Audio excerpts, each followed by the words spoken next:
You might not expect to use a precision cooker to make cookies, but it's possible. Thanks to Anova for the precision cooker and this recipe. First, fill a large pot with water and set your precision cooker to 195 Fahrenheit or 90.6 Celsius. As the water heats up, prepare the dough by first combining all-purpose flour, baking powder, and salt in a large bowl, then set that aside.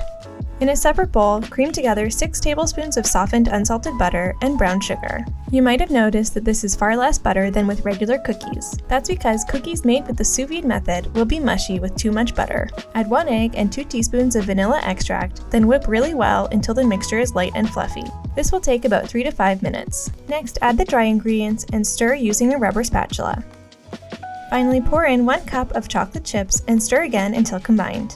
Here's where we really deviate from traditional cookies, because we're using half-pint glass jars to cook them.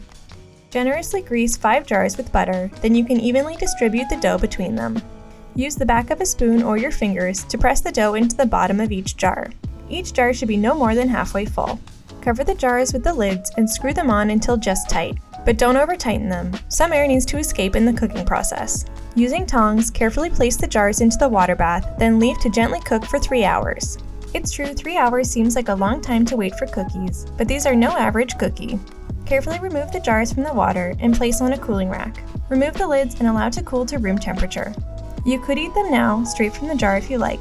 But to form them into cookie shapes, run a knife along the inside edge of each jar, then turn the jar upside down and the cooked dough should slide right out. Chill in the fridge for 1 hour, after which time they will be easier to cut into 1/4 inch thick rounds.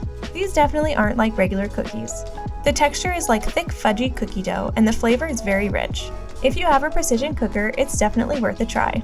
Check out one of these other great videos and subscribe for new daily content.